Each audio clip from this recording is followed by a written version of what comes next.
Um abraço para você que nos vê aqui no Bom da Notícia. Hoje nós vamos falar com uma jovem empresária, atleta, e que não sei o que eu posso dizer, ela vai dizer para você. Camila Fraga. Prazer, Um abraço, gente. prazer de recebê-la aqui, Camila. Obrigada. Prazer Quem é todo. Camila Fraga? Então, a Camila Fraga, ela tem várias vertentes, né?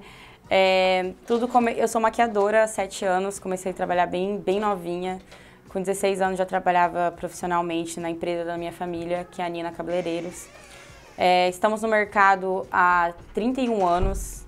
A minha avó é a Nina, começou o salão bem pequenininho, em 87. Era ela e mais uma manicure, que é a Maria, que inclusive trabalha com a gente até hoje. Ela está conosco há 31 anos, a Maria. 31 anos de trabalho. 31 anos, desde que começou o salão, então, fundou de trabalho. Trabalha até, assim, lógico, a minha avó também trabalha até hoje. Ela tem 69 anos e continua nativa. Muito menos, claro, né, agora, mas aí continua lá. Ela tá milionária, não precisa nem trabalhar. Ah, tá, te parece. Trabalha por brincadeira. Te parece. Ela ama, assim, ela tem uma paixão, ela é cabeleireira há 55 anos, ela vai me matar se ela ver isso. Ela não gosta que fala porque ela é super jovem, ninguém acha que ela tem 69 anos. Ela é jovem mesmo. Ela é bem jovem, e ninguém nunca que acredita que tem 69 anos, sabe? A minha família toda, na verdade, é bem jovem, meu pai, minha mãe, o pessoal nas redes sociais fica impressionado, porque eles têm 45 anos e eu tenho 23 anos. Mas 45 anos está no esplendor da juventude. Exatamente, tá na flor da idade. Quisera eu voltar aos meus 45. Melhor idade, né? Oh. E eles estão muito bem mesmo. Começaram a vida muito jovens juntos. Eles ficaram grávidos de mim, né, com 21 anos. Se conheceram na faculdade. Meu pai fazia ciências contábeis e minha mãe estava terminando assistência social. Então, você imagina, não tinha um puto no bolso, né? E nem sequer trabalhava com o salão. Mas, com o tempo, minha mãe acabou se envolvendo com o salão, que é a mãe do meu pai, que é a Nina, na verdade, não é a mãe da minha mãe. E aí, quando ela começou a se envolver, e nós dois pequenos, meu pai trabalhava na Xerox, que não tinha nada a ver com nada, né, de salão. No ramo empresarial também nada. Nada a ver. Meu pai é um vendedor nato, então ele gostava muito de trabalhar naquilo. E em 2001, a Xerox faliu no Brasil. Não sei se você se lembra, mas fechou, né? A febre da Xerox no Brasil terminou realmente. Fechou. E minha mãe já estava trabalhando com minha avó, né? Eu e meu irmão pequenos, ela trabalhava quando dava ali, começou a aprender. Só que a minha mãe, ela é uma artista. Ela é uma artista nata. Tanto que penteados, ela faz um trabalho, assim, maravilhoso. E começou a partir da minha avó. E quando a Xerox fechou, em 2001, meu pai, que sempre foi muito sonhador, sempre sonhou alto, inclusive, ele teve uma ideia, né, de ir para os Estados Unidos. Que na época muitas pessoas foram, isso em 2002. E ele foi na frente, e eu e minha mãe e meu irmão fomos logo em seguida. Eu tinha 6 anos de idade, e como a gente ia passar pela imigração e a gente ia ficar lá além do tempo, a gente foi achando que a gente ia pra Disney. Eu e meu irmão, e o plano era ficar 1 ano, e chegamos lá, ficamos numa comunidade brasileira que tinha bastante hispano, assim que a galera fala lá, né, os hispanos e os brasileiros, uma comunidade bem pequena. E que local? Pompano Beach, Flórida.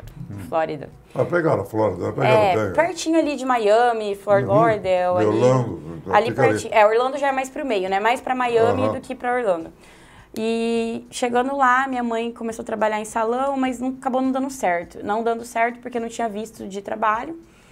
E era difícil ficar levando. E montamos um salão dentro de casa. Passaram a atender brasileiros. Para atender a comunidade brasileira e hispana. E meu pai trabalhava vendendo sanduíche, o que dava, tentou trabalhar como biqueiro, mas não aguentou, mole demais. E começou a vender sanduíche, entregar pizza, e minha mãe montou esse salão dentro de casa. E eu e meu irmão, a gente foi alfabetizado em inglês, né? Aprendemos a ler inglês antes que em português. Eu fui aprender a ler em português quando eu tinha 9 anos de idade, que foi quando a gente voltou pro Brasil.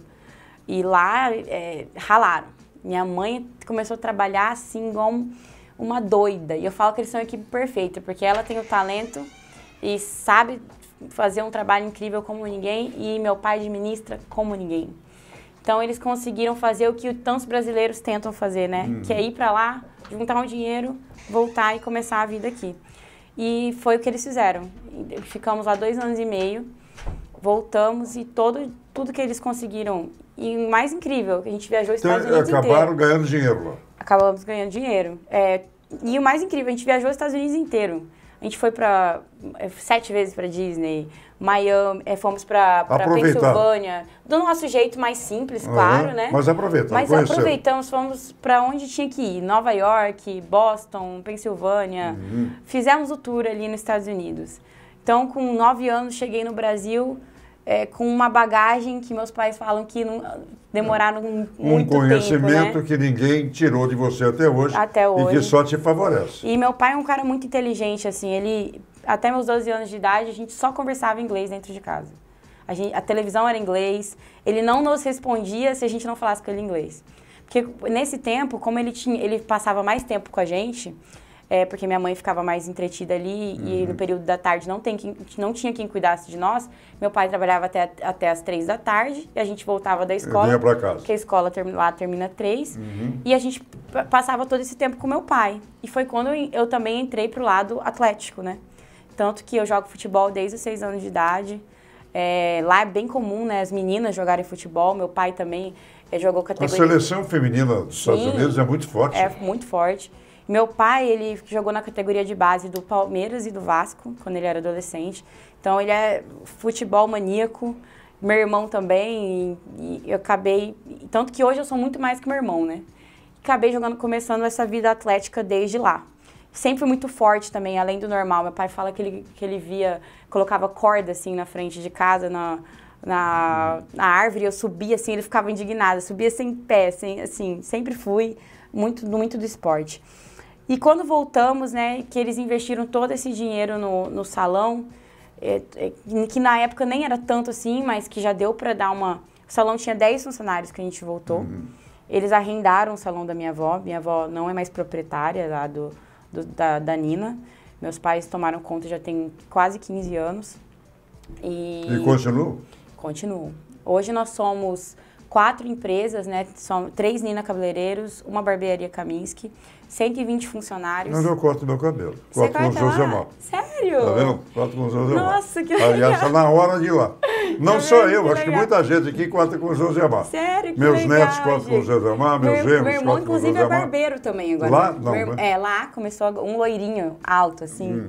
Ele tem 21 anos também, começou a trabalhar como barbeiro recentemente, tem 1 ano mais ou menos. Então somos uma família que trabalha em família, né, literalmente. E que faz a cabeça do povo. E que faz a cabeça do povo. Faz a cabeça do povo.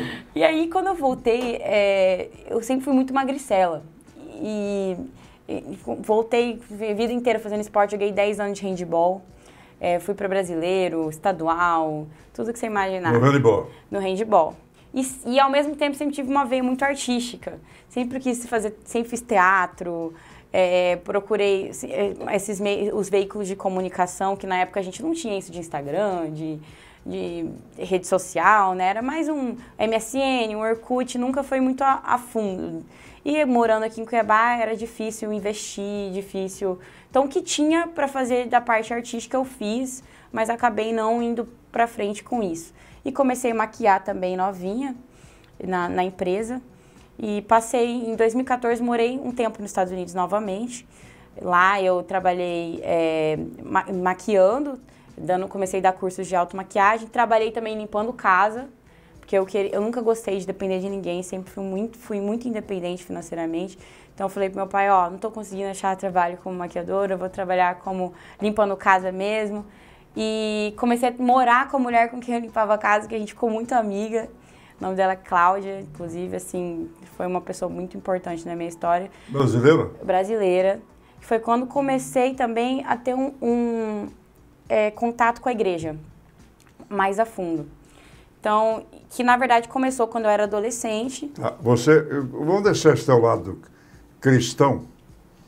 para um momento Sim. um pouco mais na Sim, frente. sim. Esse teu lado atleta, hoje, você faz o quê? Então, hoje... Você que se movimentou tanto, Então, né? aí Foi sapeca, subir em casa, subir em esse árvore. tempo que eu morei nos Estados Unidos, que foi quando eu conheci a Cláudia, eu sempre fui muito magrinha. Lá eu engordei, tipo, 5 quilos. Mas eu era tão magra que aqueles 5 quilos não passou em mim. Eu que eu voltei pro Brasil, mulherão, né? Fui uma menininha, voltei um mulherão. E entrei pra academia, eu falei, gente, preciso perder esses quilos, né? E como esse tempo nos Estados Unidos eu não estava atlética, comendo fast food, eu achava que a vida inteira comendo o jeito que eu queria e ficava magra. E cheguei lá, comi e falei, gente, preciso perder. E foi quando eu comecei a me apaixonar pela academia. Porque eu fiquei um tempo sem fazer nada esse período. E aí começou a viralizar na rede social. Porque eu tinha um Instagram de maquiagem, e não tinha nenhum Instagram pessoal. Falei, gente, quem tá vendo maquiagem não quer ver maquiagem. Não quer ver o que eu tô comendo, eu saindo com meus amigos. Então eu falei, vou criar um Instagram pessoal e vou desvincular, vou deixar uma conta só pro... O lado esportivo. Da minha vida em geral, que acabava sendo do lado esportivo, né? E aí, só que eu ainda saía na época, não era desse jeito, assim, não levava tão a sério. E aí, quando eu criei as duas contas, começou um número, assim, exorbitante de pessoas seguir o Instagram pessoal.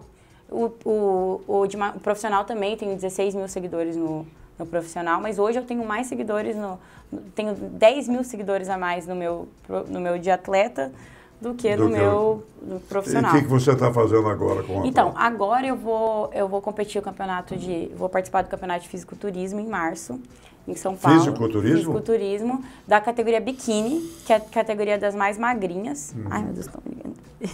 Das categorias das mais magrinhas. E eu inclusive, tenho que perder 3 quilos ainda para o campeonato. Então, tem que estar bem seca. E aí, os treinos são extremamente puxados. A gente tem que fazer de 2 a 3 por dia. Corda, a gente faz. Mas para você se preparar, você faz halteres ou faz cross? Não, eu faço musculação e corrida. Só musculação? Musculação e corrida. Eu fiz crossfit um tempo, mas para esse campeonato tem que ser esse tipo de atividade. Eu jogo futevôlei também, passei um ano, inclusive, uma pegada bem forte. Futevôlei, joguei vários campeonatos aqui em Cuiabá, tem um movimento bem grande do crescimento do futevôlei feminino. E não sobrou tempo para balada? Hoje não sobra. Não, nessa época. Para namoro, para balada? Eu namorei já, eu namorei 4 anos, mas já faz 4 anos que eu tô solteira. Por que essa abstinência? Porque eu não encontrei a pessoa certa. Não encontrei a pessoa certa e também eu acho que eu tô sempre muito ocupada, né? Porque eu tava fazendo faculdade, formei agora no meio do ano, eu sou formada em Direito. Tudo nada a ver, né? Maquiadora, atleta, formada em Direito. E aí eu formei agora, eu estagiava também, então eu tava fazendo, tipo, estágio na Defensoria Pública, treinando de manhã e de noite. Já fez OAB também? Não fiz ainda, não fiz nenhuma prova até hoje. Eu não sei nem se eu quero fazer, porque eu quero, ano que vem, fazer um curso de teologia, que entra na parte cristã, né, que a gente vai falar um pouco mais pra frente. Mas a parte atleta foi aí, e aí no Instagram, como bombou, assim, sem eu ter noção que iria bombar, e eu com 20 anos, uma pressão muito grande da sociedade, porque infelizmente aqui em Cuiabá ainda era um público muito... Hoje não, hoje as pessoas já estão mais abertas para a blogueira, para o digital influencer, mas na época eu fui uma das pioneiras, principalmente no segmento fitness, que ninguém fazia, ninguém falava, as pessoas tinham receio por mostrar o corpo, E nesse meio tempo, eu desenvolvi uma doença. Só que uma doença extremamente obscura, que é a bulimia. E já são quase 3 anos. A bulimia é uma doença ou é provocada por desejo? Não. Você falou que voltou com 3 quilos a mais, ou 5 quilos a mais, nos Estados Unidos, né? Aí, não é essa fissura de ser magra e tal que provoca a bulimia, não? Então, aí que tá o tabu da bulimia, que é, inclusive, uma das coisas que eu tenho estudado bastante, tenho pesquisado bastante, porque eu sei que vai ser uma das coisas bem questionadas em relação a tudo isso, porque é uma doença que as pessoas ainda pensam que você tem porque você quer. E, infelizmente, não é. Porque nós temos... o mundo hoje das redes sociais, ele é muito estereotipado. Então, o que acontece? Se você não é assim, você não é aceito. Se você não é assado, você não é aceito. E a pressão maior é de você com você mesma, não é nem das pessoas com você. E não é porque você quer, porque quando você começa esse ato de vomitar depois de comer, e não necessariamente é besteira, simplesmente é pela compulsão, pela ansiedade que as coisas da sua vida vão te trazendo, e consequentemente um ato depressivo, porque é uma válvula de escape, na verdade, né, para um problema maior. Então as pessoas acham que é só você colocar lá o dedo na sua goela, vomitar e pronto, acabou. E botar pra fora. E não é isso, porque o que vem junto com isso é a depressão, é o sentimento de inferioridade. E claro, essa coisa da magreza, ela interfere, mas não é o motivo principal de tudo isso. Mas, Camila, foi o estereótipo criado por modelos, inclusive modelos internacionais, Sim. que tinham que ser magérrimas mesmo para poder entrar na passarela. Com certeza. Isso é o que provocou. Você fala que é uma doença, né? É uma Mas muitas faziam e fazem até. Se bem que acabou esse tabu, né? Hoje nós temos, temos o Plus, temos o modelo Plus, tem o Super Plus não e acabou. tal. As pessoas, por isso que eu falo que é um tabu ainda, ninguém fala muito sobre. Você pode ver, todo mundo sabe que existe, mas ninguém vem nas mídias, tanto que foi um estouro, assim, quando eu falei, que veio através da minha, essa confissão nas redes sociais, veio através da minha conversão, né, para o cristianismo, que foi quando eu renasci, e eu vi quanto isso me influenciava. Porque é uma coisa tão séria, mas a gente não tem, justamente por a gente achar que é uma coisa que é controlável, a gente não tem dimensão do que isso provoca. Então, esse ato de você vomitar, ele não é só um ato de vomitar. Ele é um ato de depressão, uma válvula de escape para sua depressão, criado pelos estereótipos criados pela sociedade. Então, o que acontece? Você exige tanto um padrão de si mesmo, que se você não for daquele jeito, você não se aceita. Mas não é algo que você controle, não é algo que você deseja, não é algo que você queira fazer. Pelo contrário, quando você faz, você tem vergonha de si mesmo, você não tem vontade de sair de casa, você fica fraca, porque você perde nutrientes do seu corpo, você, você não tem uma vida normal. Mas por que não se fala nisso?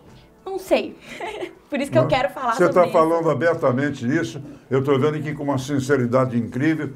E me permita dizer, no bom sentido, sem vergonha. Sem vergonha total, porque isso faz parte do nosso renascimento como cristão.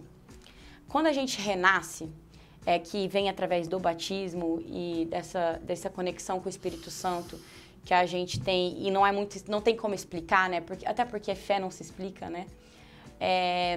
A gente não tem vergonha do que ficou para trás. Porque isso serve como testemunho, isso morreu, isso está lá. No momento que você renasce, que você tem um encontro íntimo com o Espírito Santo, isso acabou. Você é curado, você sente a cura. Mas é tão bom ouvir isso de uma jovem como você, a questão do cristianismo. Você fala até a minha conversão para o cristianismo, até eu aceitar o Espírito Santo e tal. Você era ateia? Não, nunca fui ateia. Inclusive, Deus sempre teve um cuidado muito grande comigo, apesar de eu não ter nascido numa família que frequentasse uma igreja, porque todos na minha casa acreditam em Deus, mas não tinham o hábito de ir para a igreja, fui batizada e fiz catequese. Você foi batizada no católico? No católico, fiz catequese, mas era aquela coisa assim, fazer porque estudava no colégio católico e fazia, mas nunca teve um hábito da minha família de frequentar nenhuma igreja. Assim, íamos assim, na presbiteriana, apesar de eu ser batizada na católica, íamos na presbiteriana, já fui para vários acampamentos, inclusive eu falo desse cuidado que Deus sempre teve comigo, porque desde os 12 anos eu sempre fui para vários acampamentos da igreja presbiteriana, acampamentos incríveis, que foram momentos que eu tive o contato, esse acesso com o Espírito Santo, mas não foi fortalecido, até porque, como eu era muito nova e meus pais não tinham esse hábito de frequentar, acabava que eu ia e sentia aquele momento, sentia aquela vontade da mudança, mas não consolidava. E com a minha doença e com todos os problemas externos e todo mundo achando que eu tinha uma vida perfeita... Essa sua doença é a bulimia? É a bulimia. Tá. que automaticamente te traz a depressão, né? Junto com tudo isso. E todo mundo achando que você tem uma vida perfeita, porque a rede social é isso, né? A perfeição. Tanto que isso que causa nas pessoas tanta aflição, porque todo mundo quer ter o que você tem. Todo mundo quer ter a vida que você tem. Não, é uma disputa infindável. Enfim, você olha lá no Instagram não só de disputa, fulano, é uma inveja, é uma coisa fora do comum. Você olha lá o fulano que foi para Paris, que foi para não sei onde. Tá feliz? A gente não sabe. Você se despojou de tudo isso agora? Em quê? Em relação a quê? Em relação a esses adereços do High Society? Por exemplo, a esse tipo de... Eu estou procurando um termo aqui. A esse tipo de vaidade, de vaidade, de ciúmes e tal? Não. Eu nunca fui uma pessoa muito apegada às coisas. Só que o que as pessoas não entendem é que você ser cristão não significa que você precisa de parar de usar roupa X, ou você precisa parar de ter tal coisa, você não pode ter uma casa legal, você não pode ser rico. Deus nunca falou pra você que você não pode ser rico. A diferença é que as suas prioridades são outras. E não é questão de você poder ou não poder fazer, de questão de você não querer fazer.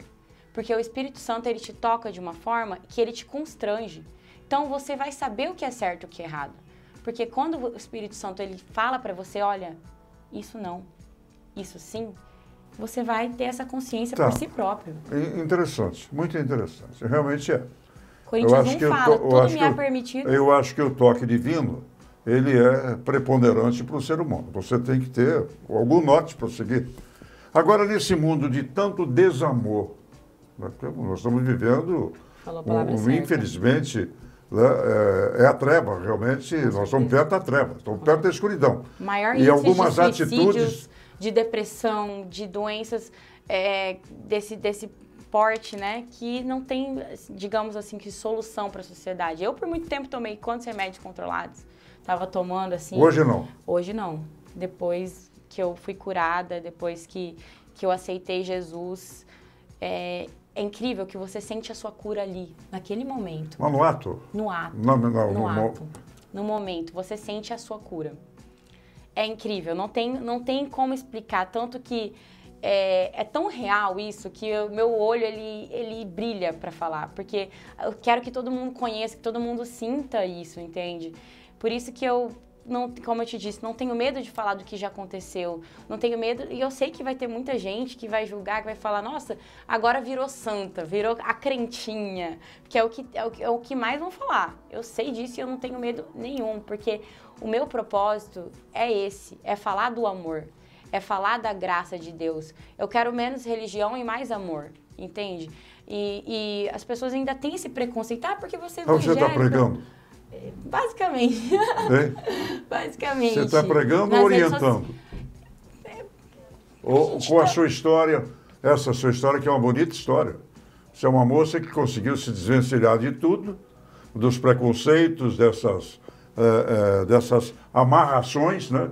E se transformar no toque do Espírito Santo. Eu acho que não adianta... É só o Espírito Santo? Não tem Jesus, não tem Deus nessa triangulação? São todos um só. Sim. São todos um só, mas o Espírito Santo é quem conversa com a gente. É quem toca a gente, entende? Mas são todos um só. Jesus, Deus, Espírito Santo são todos um só que de formas diferentes. E a gente tem uma conexão tão forte quando a gente entrega a nossa vida nas mãos de Deus, que a gente tem diálogo, a gente não tem monólogos, a gente tem respostas. Então, é como se você, cada dia que você fortalece mais sua fé, que você se espiritualiza mais, você tem mais discernimento de qual é o seu propósito. Inclusive, quero deixar aqui um livro, uma indicação, que foi um livro que mudou minha vida.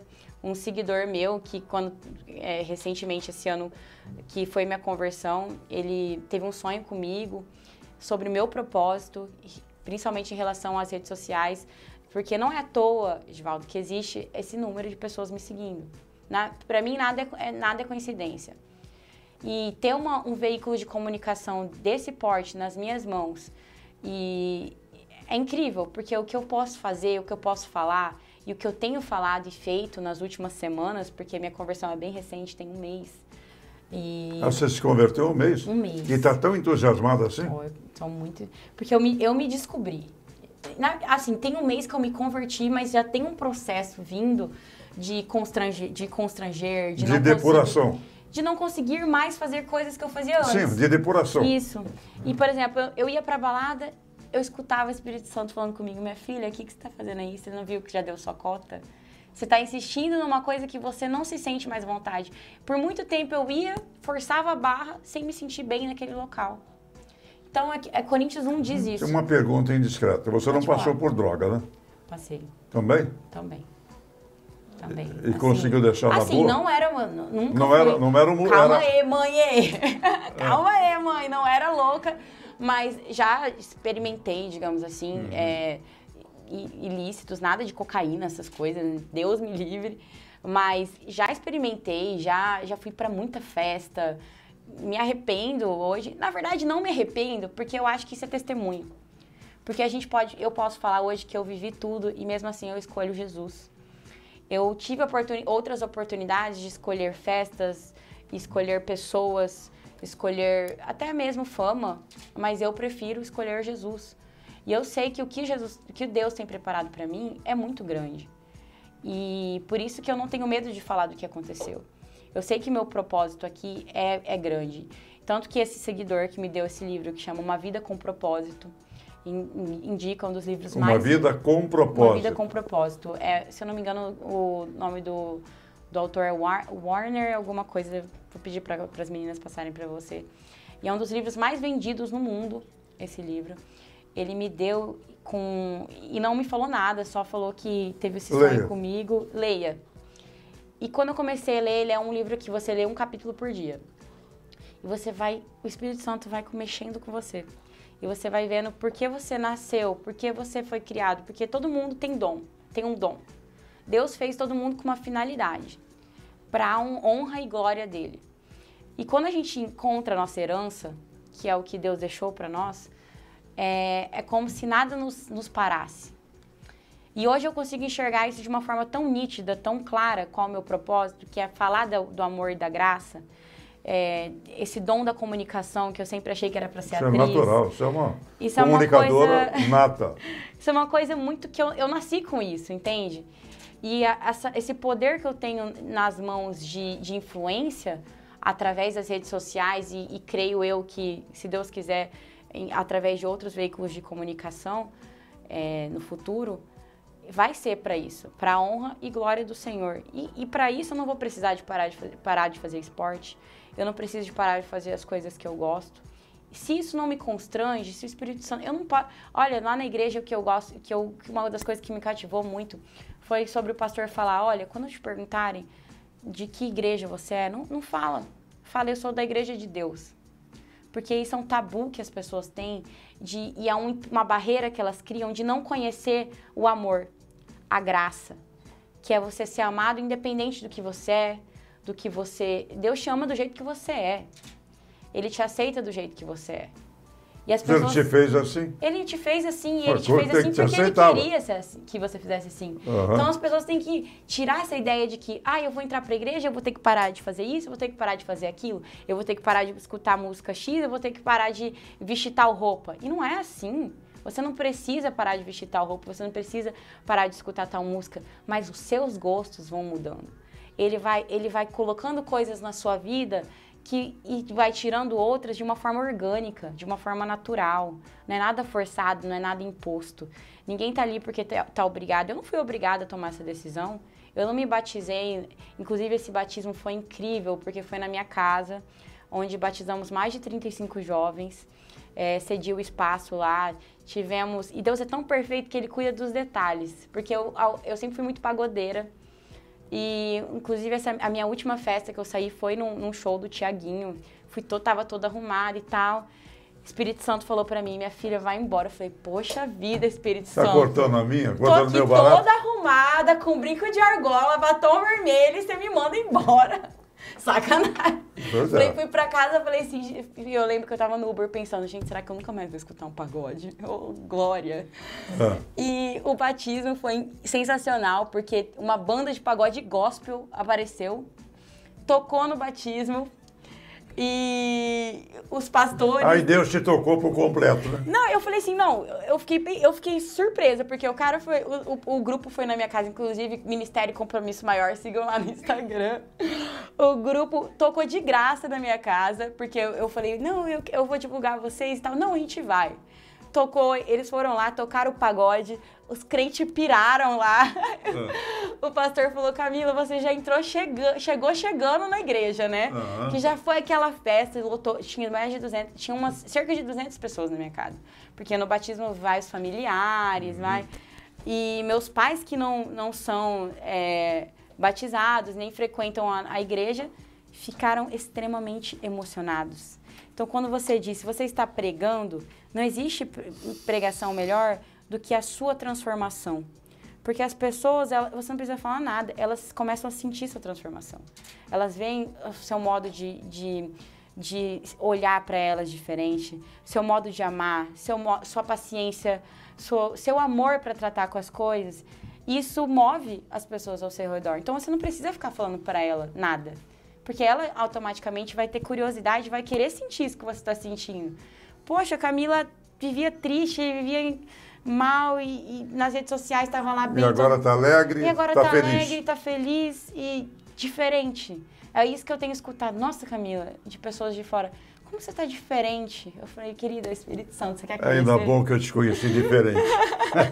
Camila, obrigado. Foi uma aula de superação, de decisão e o mais importante, nesse mundo de desamor, você foi para o caminho certo. Foi para o caminho do amor, o caminho do Espírito Santo realmente, que é o que a gente pede, que é a graça de Deus. Amém. Que é a graça de Deus. E eu quero muito agradecer a oportunidade para falar desse assunto, que eu acho que ainda vai ser muito falado, porque nós somos a geração que vai fazer a diferença. Nós somos a geração do avivamento, que vai mostrar, que vai quebrar tabus e vai falar do amor, porque o mais importante é o amor. E nesse mundo de... Nada supera o amor. Nada supera. Nada supera. Nada supera. Então falou. Obrigado, Camila. Obrigada. E eu vou dar uma sugestão aqui para o pessoal, para o Júlio, para a Gláucia, para a Thaís. Eu acho que você vai ser nossa companheira de site aqui. Oh, meu Deus! Obrigada. Obrigadão. Obrigada. Obrigadão. Até o nosso próximo encontro.